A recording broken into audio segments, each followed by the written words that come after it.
Hi and welcome to Scott's Inverts. I'm Scott and this is an invert. This is a Mexican fire leg, the Mexican rusty leg, or scientifically known as the Brachypelma boehemi. And it's absolutely stunning, and in my opinion, for a New World spider and for a beginner tarantula, it's an absolute centerpiece. The females can grow up to a whopping 6 inches in size, and they will live for a very impressive 20 to 25 years and will mature around the age of 3 to 6. Males will grow up to around 5 inches, 5 inches being a maximum. Average is going to be about 4 to 4.5, but they will only live 7 to 8 years and will mature around the 2-year mark. The growth rate is obviously exceptionally low, but they are long lived, so don't kind of expect your spider to be growing about an inch per year. Temperature wise, you want to be keeping these above UK temperature, room temperature, so you want to be looking at 25 to 28 degrees Celsius and the humidity 50 to 60%. The way I achieve this is I overfill that water bowl once a week, but then I will also spray the enclosure once a month just to recreate rainfall in the wild. Now these are a nervous spider. They will flick hairs when disturbed and they will run back into their burrows, but with that in mind, they will also, especially as adults and subadults, although my juvie thinks it's a subadult, will come out on display a lot. So if you're looking for a spider that you want to be out on display, that you want to be a centerpiece to your New World collection or your beginner collection, then this spider could be for you. Interestingly, they do produce almost an invisible web around the entrance to their burrow and inside their burrow. And if you got like your paintbrush and just twisted the soil, you would see it all clumped together. Now this is for detecting prey and detecting threats. But like I said, it is an almost invisible web, which is absolutely amazing. Both my females, subadult and juvie, will stay outside their burrows, as I've just said, unless they're disturbed. But I would like to hear from you guys at home if you keep this species, the behaviour of your particular spider, as the behaviours and characteristics can slightly change from spider to spider. These are native to southern Mexico and a few parts of western Mexico, so along the Pacific coast and into the state of Guara.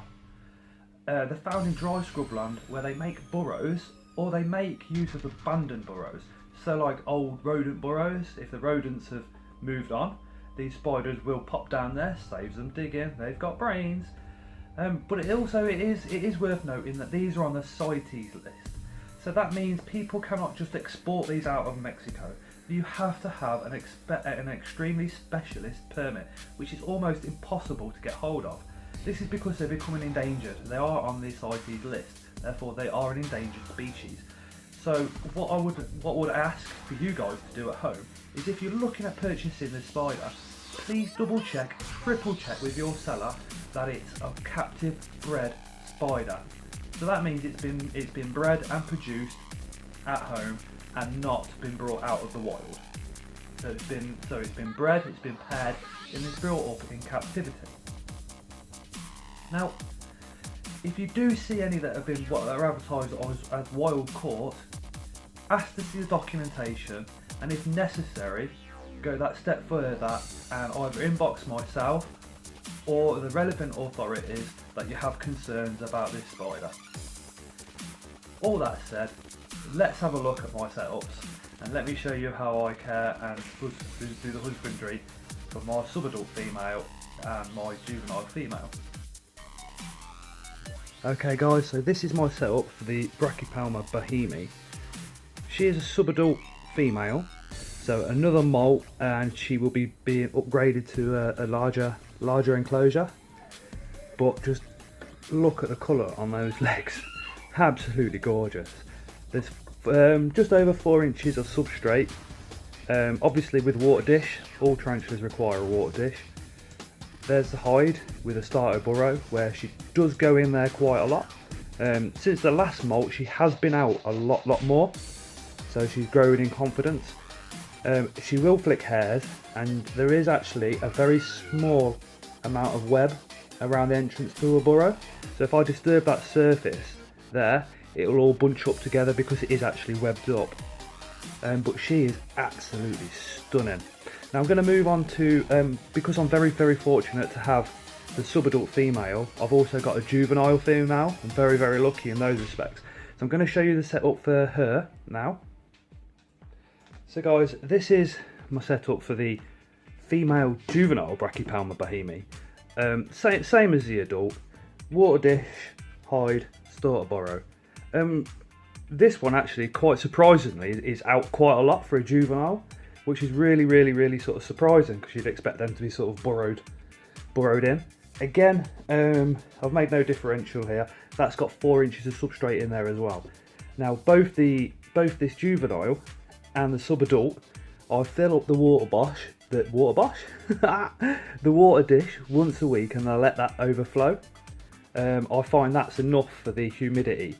But what I'll also do is I'll drench the whole enclosure once a month, just so it's got that humidity, just so it's got that a bit of structure in the soil, so it can help it to burrow. But yeah, that's the juvenile. So guys, as always, if you're not subscribed, please consider subscribing, because it really does fill me with confidence to carry on doing these videos.